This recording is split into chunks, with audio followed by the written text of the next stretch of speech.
अस्सलाम वालेकुम बच्चे। तो आज हम डिस्कस करेंगे अपनी एक्सरसाइज 5.4 एज अ लॉन्ग। ये बहुत ज्यादा इंपॉर्टेंट एक्सरसाइज है। अगर आप इस एक्सरसाइज को बहुत ही इजी मेथड से समझना चाहते हो ताकि आप लोगों को ये एक्सरसाइज लास्ट में पेपर तक ना कभी भी भूले, तो मेरी वीडियो को बच्चे आप लोगों लास्ट क्लास में देखना है और मैं आप लोगों को ये बहुत ही ईजी वे में करवाने वाली हूँ।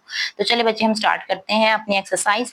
तो यहाँ पर बच्चे हमारे पास जो है ना ये 4 टाइप्स के क्वेश्चन हैं बच्चे। अब हम सबसे पहले जो अपनी फर्स्ट टाइप है ना हम वो डिस्कस करते हैं और उस टाइप के रिलेटेड बच्चे हमारे पास क्वेश्चन है 1x⁴ वाला क्वेश्चन नंबर 1 का फर्स्ट पार्ट, सेकंड पार्ट और हमारे पास थर्ड पार्ट। तो ये जो थर्ड 3 हमारे पास फर्स्ट पार्ट है ना, तो इनके रिलेटेड कौन सी टाइप है वो मैं आपको अभी बताती हूँ। हमारे पास जो है ना वो मेन क्या चीज है कि हमारा जो मकसद है ना इन इक्वेशंस को हमने क्वाड्रेटिक बनाना है, क्योंकि अभी आप लोग चेक कर रहे होंगे कि जो हमने अभी क्वेश्चंस देखे थे वो हमारे पास क्वाड्रेटिक फॉर्म में नहीं था। तो solution of the equations reducible to quadratic equations, मतलब ये उन इक्वेशंस को हम सॉल्व करेंगे जिनको हम पहले क्वाड्रेटिक फॉर्म तक रिड्यूस करेंगे, देन हम उनको सॉल्व करेंगे। ठीक है बच्चे। तो क्या होता है कि बच्चे के some algebraic equations are not in standard quadratic forms but they can be reduced to or transformed into the quadratic equations by suitable substitution. Such type of equations are called the equations reducible to the quadratic equations.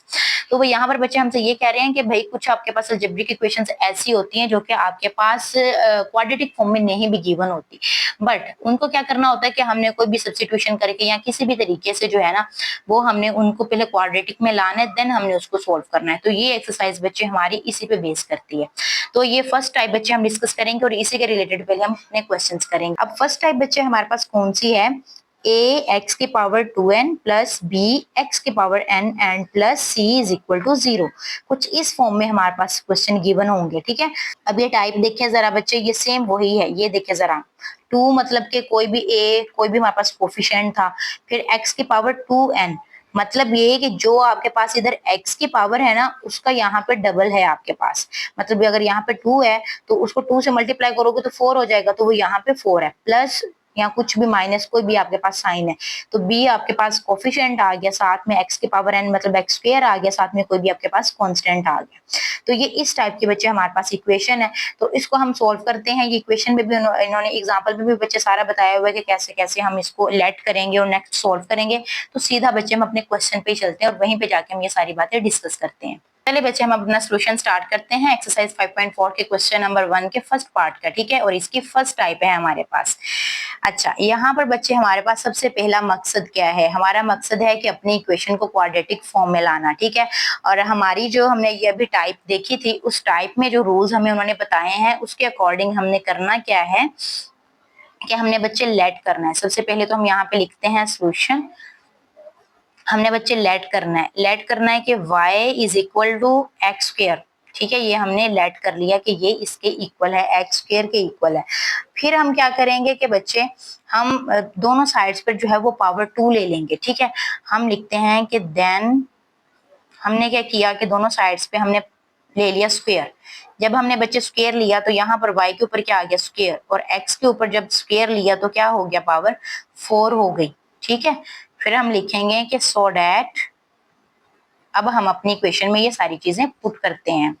अब मैं बच्चे क्या करूंगी कि x² के place पे मैं क्या पुट करूंगी y, और x4 के प्लेस पे मैं क्या पुट करूंगी y²। मैं इधर लिखती हूँ, मैं लिखती हूँ इसको 5।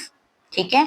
इसको मैं लिखूंगी 5 और यहाँ पे मेरे पास आ जाएगा y² माइनस 19, x² के प्लेस पे मैं क्या पुट करूंगी y and plus 12 is equal to 0। अब ये मेरे पास बच्चे कौन सी इक्वेशन आ गया, ये देखें क्वाड्रेटिक इक्वेशन आ गई है। क्वाड्रेटिक इक्वेशन हमारे पास कौन सी होती है, ax² plus bx plus c। यहाँ पे भी स्क्वायर वाली वैल्यू है, यहाँ पे सिंगल वेरिएबल है और यहाँ पे कांस्टेंट वैल्यू है। ठीक है बच्चे। तो ये अब हमारे पास ओरिजिनल जो है वो क्वाड्रेटिक इक्वेशन आ चुकी है। तो यहाँ पे बच्चे अगर हम गौर करें तो हमारे पास फिलहाल के लिए यहाँ पे बच्चे फैक्टराइजेशन हो रही है। तो फैक्टराइजेशन के लिए बच्चे हमें क्या करना पड़ता है कि हमारे पास जो ये वैल्यूज हैं बाहर वाली, इन दोनों को हमने आपस में क्या करना होता है, मल्टीप्लाई करना होता है। अगर हम बच्चे 5 को 12 के साथ मल्टीप्लाई करवाते हैं, 5 मल्टीप्लाई बाय 12 तो आ जाएगा हमारे पास बच्चे 60, और 60 को अगर हम सॉल्व करते हैं तो हमारे पास ये वाली चीज आनी चाहिए, 19 बनना चाहिए। आंसर क्या आ रहा था बच्चे, 60 आ रहा था। अब यहाँ पे बच्चे हमने 19 बनाना है, तो चलिए हम 60 को सॉल्व करके देख लेते हैं। इसका हम HCF लेंगे 60 का। ठीक है। 2 के टेबल से कर लेते हैं, 2 3 जा, फिर हमने किया तो 2 1 जा एंड 2 5 जा 10 एंड 5 3 जा एंड 3 वन सा। अब यहाँ पे बच्चे हमारे पास वैल्यू क्या आनी चाहिए, हमारे पास 19 आना चाहिए। तो चलिए सोल्व कर लेते हैं इसको किसी भी तरीके से कि हमारे पास ये 19 आ जाए। जैसा कि 2 2 4 और 5 3 कितना होता है 15। अगर बच्चे हम 15 को और 4 को ऐड कर दें तो हमारे पास 19 आ सकता है। तो मैं यही यहाँ पे लिखूंगी वैल्यूज। मैं लिखती हूँ इसको 5y² माइनस 19 के प्लेस पे मैं क्या लिख रही हूँ 15 प्लस 4 लिख रही हूँ। ये y ऐसे ही आ जाएगा और यहाँ से आ जाएगा 12 इज इक्वल टू 0। ठीक हो गया बच्चे। अब ये जो चीज है मेरे पास ऐसे ही आ गई, माइनस अंदर मल्टीप्लाई हो जाएगा और y भी अंदर मल्टीप्लाई हो जाएगा। Minus 15y minus plus minus 4y और प्लस 12 हो गया। ठीक है बच्चे। अब यहाँ से पेयरिंग हो जाएगी तो ये एक हमारे पास पेयर बन जाएगा 5y² माइनस 15y और दूसरा पेयर हमारे पास हो जाएगा माइनस 4y और प्लस 12 हो जाएगा। अब यहाँ से बच्चे अगर हम कॉमन लेते हैं तो यहाँ से हमारे पास आ जाएगा 5 और y, 5 भी बाहर y भी बाहर, सिंगल एक बाहर रह गया। माइनस 5 के टेबल में 15 कितने पे आता है 3 पे आता है और y हमारे पास ऑलरेडी बाहर जा चुका है। अब यहाँ से जो है बच्चे हमारे पास माइनस 4 कॉमन आ जाएगा और इधर क्या बच रहा है y माइनस प्लस माइनस 4 के टेबल में 12 कितने पे आता है 3 पे आता है। तो ये देखिए बच्चे हमारे पास दोनों अंदर वाली वैल्यूज सेम है, मैच हो रही है, तो इट्स मीन क्वेश्चन बिल्कुल ठीक जा रहा है। और यहाँ पे अब बच्चे बाहर वाली वैल्यूज को मिला के लिख दें और इन दोनों में से एक वैल्यू को लिख दें। अब यहाँ पे बच्चे मेरे पास ये दोनों टर्म्स आ गई हैं। अब इनको मैं सोल्व करती हूँ इक्वल टू 0 लेके। मैं इनको लिखती हूँ इस तरह के 5y minus 4 is equal to 0 and y minus 3 is equal to 0। यहाँ से बच्चे मेरे पास आंसर आ जाएगा, माइनस इधर आके प्लस हो गया 4, y इज इक्वल टू 4/5। तो यहाँ से बच्चे y का आंसर हमारे पास क्या आ जाएगा 3 आ जाएगा। उधर माइनस था इधर आके प्लस हो गया है। ओके, अब ये चीज बच्चे हमारे पास बन चुकी है। अब ये इस फॉर्म में तो नहीं ना आंसर रहेगा, अब जो इसकी ओरिजिनल फॉर्म है उस ओरिजिनल फॉर्म में हमें इसका आंसर लाना पड़ेगा। तो हमारे पास जो y है उसको हम चेंज किस में करेंगे, हम x में चेंज करेंगे। तो y को इक्वल किसके लेट किया था हमने, x स्क्वायर के इक्वल बच्चे लेट किया था। अब मैं क्या करूंगी कि मैं यही चीज यहाँ पे अब पुट करूंगी कि put y is equal to x square. ठीक है बच्चे, तो अब ये पुट करते हैं यहाँ पे। ये देखिए बच्चे हमने y के प्लेस पे x स्क्वायर दोबारा से हम ले आए हैं। अब क्या करेंगे बच्चे, हमें तो आंसर चाहिए x का, तो ये है स्क्वायर, तो हम क्या करेंगे कि हम दोनों साइड्स पे जो है वो अंडर रूट लेंगे। जब हम अंडर रूट बच्चे लेंगे तो ये हमारे पास क्या हो जाएगा कि यहाँ से x की स्क्वायर जो है वो खत्म हो जाएगा और इधर वाली साइड पे जो है वो हमारे पास ये कुछ इस तरह वैल्यू आ जाएगी। ये जब स्क्वायर खत्म हुआ तो x आ गया। ठीक है, और इधर से जब हमने ये स्क्वायर रूट लिया है तो हमारे पास बच्चे ये प्लस माइनस में आंसर आता होता है। तो बच्चे अब यहाँ पे हम क्या करते हैं कि हम ले लेते हैं स्क्वायर रूट ऑफ द 4, तो ये आंसर आ जाएगा बच्चे हमारे पास 2। और इसी तरह अगर हम 5 का लेंगे तो बच्चे उसका आंसर हमारे पास अंडर रूट 5 ही रहेगा। तो मैं यहाँ पे लिखती हूँ 2 अंडर रूट से बाहर आ गया और ये अंडर रूट के अंदर ही है हमारे पास 5। मेरे पास 3 है तो इधर वाली साइड पे भी मैं क्या करूंगी, मैं स्क्वायर रूट लूंगी। जब मैं स्क्वायर रूट लूंगी तो ये इधर से कैंसिल हो जाएगा और ये जो मेरे पास वैल्यू है ये मेरे पास प्लस माइनस अंडर रूट 3 में ही रहेगी, क्योंकि अंडर रूट 3 भी हमारे पास अंडर रूट 3 ही होता है। यहाँ पे अगर देखिए बच्चे हम अगर अंडर रूट 3 लेते हैं तो आंसर वही रहता है सेम हमारे पास। ये बच्चे हमारे पास आंसर आ गया। अब हमने क्या करना है कि लास्ट में जो हमारे पास आंसर आया वो होगा ना, उसको हमने सोल्यूशन सेट में लिख देना है। तो सोल्यूशन सेट में हम कैसे लिखेंगे, ये इसी तरह plus minus 2 over under root 5 comma लगा के साथ में जो दूसरा आंसर आया हुआ है हम वो भी इसी तरह इसमें लिख देंगे। तो ये देखिए बच्चे ये हमारे पास आंसर आया plus minus under root 3 plus minus under root 3। यहाँ पर बच्चे हमारे पास क्या है 2 अंडर रूट 5 ओवर 5। तो यहाँ पर बच्चे अंडर रूट 5 डाउनवर्ड है। ठीक है, इसको हम उसमें चेंज कर लेते हैं। ये अंडर रूट 5 हमारे पास किस तरह उसमें चेंज होगा, तो ये चीज जो है बच्चे हम लोगों ने अपनी पिछली एक्सरसाइजेस में भी डिस्कस की हुई थी। ये मेरे पास बच्चे कुछ इस फॉर्म में आंसर आया हुआ है। अब जो है हमारे पास बुक के अकॉर्डिंग जो आंसर है ना वो अंडर रूट नीचे नहीं है, तो उसके लिए बच्चे आपने पता क्या करना है, आपने सिंपल अंडर रूट 5 से मल्टीप्लाई भी कर देना है और अंडर रूट 5 से आपने डिवाइड भी कर देना है। ठीक है, तो यहाँ से जब आपने क्या किया है कि आपने जब इसको मल्टीप्लाई किया तो यहाँ आपके पास क्या आंसर आ जाएगा, अंडर रूट 5 आपके पास क्या वैल्यू बन जाती है, ये चीज बन जाती है ना कि ये 2 टाइम है आपके पास, तो ये स्क्वायर और अंडर रूट 5 कैंसिल हो जाएगा और इधर क्या बच जाएगा अंडर रूट 5 ओवर 5। तो ये इस फॉर्म में बच्चे इसका आंसर यहाँ पे आ जाएगा। यहाँ पर मैं अगेन बच्चे इसको लिखती हूँ, मैं इस तरह आपको दोबारा लिख के बता देती हूँ सोल्यूशन सेट में प्लस माइनस। अब यहाँ पे मेरे पास 2 जो है वो तो रहेगा ऐसे ही, लेकिन साथ में क्या आएगा अंडर रूट 5 ओवर 5 आ जाएगा और प्लस माइनस अंडर रूट 3 आ जाएगा। तो ये बच्चे एग्जैक्ट हमारे पास इसका आंसर है। ये देखिए बुक पे भी हमारे पास ये ही आंसर इसका गिवन है। ठीक हो गया। हमारे पास इसका सेकंड पार्ट आ जाता है 4x की 4 minus 27x square plus 18 is equal to 0। ठीक है बच्चे, इक्वेशन को एक दफा आप रिपीट कर लें, minus 27x square plus 18 is equal to 0। हमने बच्चे लेट करना है कि जो हमारे पास एक्स स्क्वायर है वो किसके इक्वल है, वाई के। ठीक है, y के इक्वल है, तो फिर हम क्या करते हैं कि हम दोनों साइड्स पे स्क्वायर ले लेते हैं। जब हमने इसका स्क्वायर लिया तो इस साइड का भी तो स्क्वायर आएगा ना, तो वो क्या हो जाएगा, x की 4 हो जाएगा। ठीक है, सो डैट अब हम इन वैल्यूज को यहाँ पे पुट कर देंगे। x की 4 पे बच्चे हम y की स्क्वायर लिख देंगे और x की स्क्वायर की प्लेस पे हम y लिख देंगे। ये सारा कुछ हमने बच्चे क्यों किया है, जस्ट हमने अपनी इक्वेशन को क्वाड्रेटिक बनाने के लिए जो है हमने ये सारा कुछ किया है। ठीक हो गया। तो ये देखें कि अब हमारे पास ये इक्वेशन जो है वो बिल्कुल एक क्वाड्रेटिक इक्वेशन बन चुकी है। अब इसको हमने बच्चे सिंपल सोल्व करना है। ठीक है, तो वही सेम तरीका हम 4 को 18 से मल्टीप्लाई कर लेंगे और इसके पेयर बना लेते हैं। 4 मल्टीप्लाई बाई 18, ये आ जाएगा 72 हमारे पास। सो बच्चे अब हम 72 को सोल्व करके देख लेते हैं कि यहाँ पर हमारे पास बच्चे कौन कौन सा पेयर बन रहा है। ठीक है, मेरे पास आ गया है 72 को मैं सोल्व कर लेती हूँ। सबसे पहले तो मैं इसको 2 से सोल्व करूंगी। 2 3 जा एंड 2 6 जा 12, 3 1 जा 3, 3 2 जा, देन फिर 3 से कर लेते हैं, 4 के टेबल से हो जाएगा। अगेन हम 2 के टेबल से कर लेते हैं, तो ये आ जाएंगे बच्चे हमारे पास नंबर्स ना 2 3 3 2 और 2। अब हमारे पास बच्चे हमें चाहिए क्या, हमें 27 यहाँ पे चाहिए। ठीक है, अब हम इसको मल्टीप्लाई करके देख लेते हैं कि हमारे पास ये 27 बनेगा कैसे। हम इसका पेयर इस तरह बना लेते हैं, 2 2 जा 4, 4 3 जा हमारे पास 12 हो गया।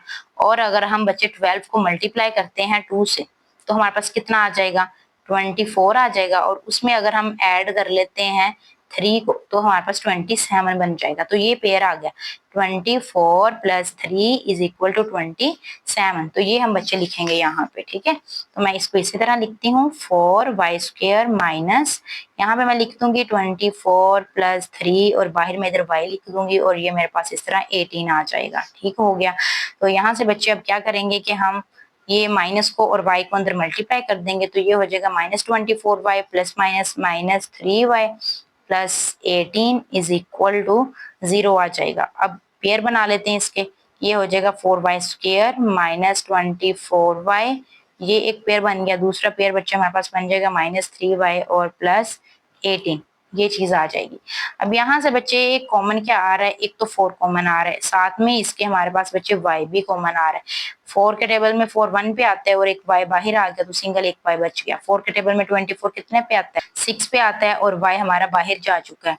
यहाँ से बच्चे यहाँ पे जो भी साइन होगा, प्लस हो माइनस हो, उसने कॉमन बाहर आना ही आना होता है, साथ में जो भी वैल्यू हो वो बाहर आ जाती है। सो यहाँ पे y बच गया माइनस प्लस माइनस 3 के टेबल में 18 हमारे पास कितने पे आता है, 6 पे आता है। तो ये चेक करें बच्चे कि ये दोनों में हमारे पास सेम वैल्यू आ रही है। इट्स मीन क्वेश्चन हमारा बिल्कुल ठीक हो गया। अब बाहर वाली वैल्यूज को मैंने इकट्ठा मिला के लिख दिया और अंदर वाली वैल्यू को मैंने इस तरह ये लिख लिया है। बस बच्चे अगला काम क्या है कि हमने इसको इक्वल टू जो है वो जीरो पुट कर लेना है। मैं इसको लिखती हूँ 4y minus 3 is equal to 0। इसी तरह मैं इस वाले फैक्टर को भी लिखूंगी y minus 6 is equal to 0। अब हम बच्चे इसको सोल्व कर लेते हैं, यहाँ से हम y की वैल्यू निकालते हैं। ये आ गया 4y, ये माइनस से इधर आके हो जाएगा प्लस हो जाएगा, y इधर ही रह जाएगा, 3/4 इधर नीचे आके डिवाइड हो जाएगा। यहाँ से बच्चे ये y इधर ही और माइनस 6 जो है वो इधर आके 6 हो जाएगा। ठीक है, तो ये हमारे पास बच्चे y के आंसर्स आ गए हैं, लेकिन हमें तो चाहिए आंसर ओरिजिनल फॉर्म में, और वो हमारे पास क्या है, x की स्क्वायर है, जो कि हमने यहाँ पे लेट किया था। अब हम y की प्लेस पे क्या पुट करेंगे, हम x स्क्वायर पुट कर देंगे। ठीक है, तो हम लिखते हैं इधर के put y is equal to x square. तो लिखते हैं हम यहाँ पे, मैं लिखूंगी x square is equal to 3/4 और इसी तरह मैं इधर लिखूंगी x की स्क्वायर इज इक्वल टू 6। ये चीज बच्चे मेरे पास इस तरह बन चुकी है। अब मैं इसको सोल्व करूंगी तो दोनों साइड्स पे मुझे क्या लेना पड़ेगा, मुझे स्क्वायर रूट लेना पड़ेगा। ठीक है, ये इस तरह बच्चे हम इसका स्क्वायर रूट ले लेंगे, इधर वाली साइड पे भी हम इसी तरह लेंगे, x की स्क्वायर का भी हमने स्क्वायर रूट लिया इधर वाली साइड पे और 6 का भी स्क्वायर रूट लिया। अब इसका बच्चे हम स्क्वायर रूट जो है वो कट जाएगा और हमारे पास क्या आ जाएगा प्लस माइनस अंडर रूट बचे 3 तो हमारे पास स्क्वायर रूट में ही रहेगा, ठीक है, क्योंकि ये नहीं बाहर आ रहा। और 4 जो है ये किसका होता है, ये 2 का होता है स्क्वायर रूट। अगर हम 4 का बच्चे स्क्वायर रूट सोल्व करते हैं तो हमारे पास आंसर क्या आ जाते हैं, 2 आ जाते हैं, ठीक है। और साथ में प्लस माइनस आ जाएगा, जब ये हमारे पास अंडर रूट सोल्व होता है तो साथ में प्लस माइनस आ जाता है। तो इसी तरह यहाँ से क्या आ जाएगा, एक्स आ जाएगा और ये प्लस माइनस अंडर रूट 6 भी हमारे पास इसी तरह रहेगा। तो ये बच्चे हमारे पास इसका लास्ट पे जो है वो आंसर आ गया, ठीक है। हम यहाँ पे इसको सोल्यूशन सेट में लिख लेते हैं। मैं यहाँ पे इसको लिखती हूँ solution set is equal to, मैं लिख रही हूँ बच्चे, पहले ये आंसर लिख लेते हैं, plus minus under root 3 over 2 और है प्लस माइनस अंडर रूट 6। यहाँ बच्चे बुक से मैच करें तो एग्जैक्ट वही हमारे पास आंसर है, plus minus under root 6 plus minus under root 6 plus minus under root 3 over 2। तो ये बच्चे हमारा क्वेश्चन इधर ही कंप्लीट होता है। ये बच्चे हमारे पास नेक्स्ट थर्ड पार्ट आ जाते हैं। या थर्ड पार्ट है हमारे पास 5x4 minus 22x square and plus 8 is equal to 0, ठीक है। हम सोल्यूशन लिखते हैं और बच्चे हम अपनी इक्वेशन को जो है वो रिपीट कर लेते हैं। 5x की पावर 4 माइनस, सो यहाँ पे मैं लिखती हूँ 22 x square plus 8 is equal to 0। तो सबसे पहले तो बच्चे हमने इसको क्वाड्रेटिक बनाना है। तो क्वाड्रेटिक बनाने के लिए हमने बच्चे क्या करना है कि हमने इसको y के इक्वल लेट कर लेना है एक्स स्क्वायर को। फिर हमने क्या करना है कि हमने दोनों साइड्स पे स्क्वायर लेना है। तो ये हमारे पास ये इस तरह वैल्यू आ जानी है, ठीक है। फिर हम क्या करेंगे कि इन सारी चीजों को यहाँ पे पुट कर देंगे, x4 और x स्क्वायर की जगह हम पे y और y स्क्वायर पुट कर देंगे। यहाँ पे बच्चे हमारे पास y की 2 आ जाएगा और माइनस 22 यहाँ पे हमारे पास बच्चे y आ जाएगा और साथ में जो है वो प्लस 8 इसी तरह आ जाएगा। अब क्या करना है बच्चे, अब हमें इसको फैक्टराइज करना है तो पेयर बनाने हैं। तो 5 और 8 का हम पेयर बना लेते हैं। 5 8 हमारे पास कितना होता है, 40 होता है। तो 40 देखते हैं कि 40 को हमने 22 में कैसे बच्चे चेंज करना है, ठीक है। मैं यहाँ पे लिखती हूँ 40। तो ये मेरे पास हो जाएगा। पहले तो मैं 5 से इसको सोल्व कर लेती हूँ। 5 8 जा 40, 2 4 जा 2 2 जा एंड 2 1 जा, ठीक है। तो ये इस तरह बच्चे मेरे पास सोल्व हो गया। अब मैंने बच्चे बनाने हैं इसको 22। ये देखिए जरा, 5 2 जा 10, 10 2 जा 20, 20 में अगर हम 2 ऐड करें तो वो कितना हो जाएगा, 22 हो जाएगा। ये देखिए मैं क्या लिखती हूँ, 20 plus 2 is equal to 22। Okay बच्चे, तो यहाँ पर हमारे पास जो है वो इसका पेयर बन चुका है। 20 प्लस 2 करेंगे तो हमारे पास 22 आ जाएगा, ठीक है। तो ये हम यहाँ पे पुट कर लेते हैं। मैं इधर लिखती हूँ 5y स्क्वायर, ऐसे ही माइनस 22 की प्लेस में मैं क्या लिखूंगी, मैं लिखूंगी 20 प्लस 2 और इधर y और प्लस 8 लिख लूंगी, ठीक हो गया। अब ये माइनस और y अंदर मल्टीप्लाई हो जाएगा। 5y square minus 20y minus plus minus 2y plus 8, ठीक हो गया। अब ये पेयर बन जाएंगे हमारे पास इस तरह। इन दोनों में से हम कॉमन ले लेंगे। इनमें से कॉमन क्या आ रहा है, 5 और y आ रहा है। तो इधर से क्या बच जाएगा, y माइनस 5 के टेबल में 20 कितने पे आ रहा है, 5 4 जा 20, y बाहर जा चुका है। यहाँ से बच्चे माइनस एक तो कॉमन आएगा, दूसरा इन दोनों में से ये 2 कॉमन आ जाएगा। माइनस और 2 दोनों इधर, y माइनस प्लस माइनस, यहाँ पे बच्चे y माइनस 4 आ गया। 2 के टेबल में 8 जो है वो 4 पे होता है, ठीक है। तो यहाँ पे हमारे पास क्या आ गया है, 4 आ गया है, ठीक है। तो अब ये दोनों हमारे पास बच्चे आंसर सेम आ गए। तो हम बाहर वाली वैल्यूज को जो है वो मिला के लिख देंगे, 5y माइनस 2 और इधर से है हमारे पास y minus 4 is equal to 0। तो ये बच्चे हमारे पास इसके पेयर बन चुके हैं। तो बच्चे अब क्या करेंगे कि हम इनको इक्वल टू 0 ले लेंगे, ठीक है। मैं लिखती हूँ 5y माइनस 2 इक्वल टू 0 और इधर से y माइनस 4 इक्वल टू 0। अब यहाँ से बच्चे क्या होगा कि मैं y की वैल्यू निकालना चाहती हूँ। तो ये माइनस है, इधर आके ये प्लस हो जाएगा। इधर से ये भी हमारे पास इधर आके प्लस में चेंज हो जाएगा। अब यहाँ से जो है वो बच्चे y की वैल्यू आ जाएगी 2 ओवर 5 और ये तो ऑलरेडी हमारे पास 4 है। अब हमने बच्चे y को जो है वो कर देना है चेंज, किसके साथ, हमने x की स्क्वायर के साथ, क्योंकि हमने इसको x की स्क्वायर के इक्वल पुट किया था ना। अब हमें आंसर तो x में के फॉर्म में चाहिए। तो मैं यहाँ पे लिख दूंगी x square is equal to 2 over 5 और x square is equal to 4। ये चीज आ गई है। अब बच्चे मुझे सच चाहिए x का आंसर, तो मैं स्क्वायर खत्म करना चाहती हूँ। तो मैं दोनों साइड्स पे क्या ले लूंगी, स्क्वायर रूट ले लूंगी, ठीक है। तो ये इस तरह मेरे पास दोनों साइड्स पर जो है वो स्क्वायर रूट आ जाएगा। तो मेरे पास बच्चे इधर से आंसर आएगा, ये x आ जाएगा और इधर से ये सिंपल ऐसे ही रहेगा और इधर हमारे पास प्लस माइनस आ जाएगा, 2 ओवर 5 हो जाएगा। और ये जो चीज है मेरे पास ये भी इसी तरह हो जाएगी कि यहाँ x आ जाएगा और यहाँ से जो है वो 4 का स्क्वायर रूट किसके इक्वल होता है, ये हमारे पास बच्चे 2 के इक्वल होता है। और इसके साथ यहाँ पे क्या आ जाएगा, प्लस माइनस आ जाएगा। यहाँ पर बच्चे जो है ये नेक्स्ट और भी हमारे पास सॉल्व होगा। डिनोमिनेटर में हमारे पास जो है वो अंडर रूट में वैल्यू है, तो हमारी जो रिक्वायरमेंट है आंसर में वहां हमारे पास डिनोमिनेटर में जो है वो स्क्वायर रूट नहीं है, तो हमें इसको सोल्व करना पड़ेगा। और तो अंडर रूट 2 और अंडर रूट 5 को जो वो हमने सेपरेट कर लिया हुआ है, तो हमने क्या करना है बच्चे, हमने अंडर रूट 5 को यहाँ से खत्म करना है। तो उस चीज के लिए हम क्या करेंगे कि हम अंडर रूट 5 के साथ मल्टीप्लाई भी करेंगे और हम इसको हम डिवाइड भी करेंगे। फिर अब हम अपनी ये वाली वैल्यू लिख लेते हैं, ठीक हो गया। यहाँ से बच्चे इससे आगे ये होगा कि ये जो अंडर रूट 5 है और अंडर रूट 2 जो है ये आपस में दोनों मल्टीप्लाई हो जाएंगे, दोनों अंडर रूट में वैल्यूज हैं, तो इनका आंसर हमारे पास क्या आ जाएगा, 10 आ जाएगा, अंडर रूट 10।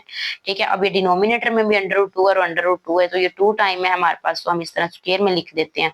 तो इधर से जो है वो इसका आंसर क्या आ जाएगा, अंडर रूट 10/5।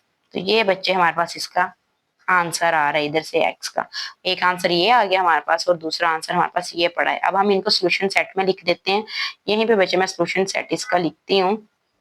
उसमें मैं लिख दूंगी +-2 और +-√10/5। ये बच्चे मेरे पास इसका फाइनल आंसर है। बुक से भी अगर हम मैच करते हैं तो एग्जैक्ट हमारे पास यही आंसर है, +-2 और +-√10/5। तो ये देखें एग्जैक्ट वही आंसर है हमारे पास।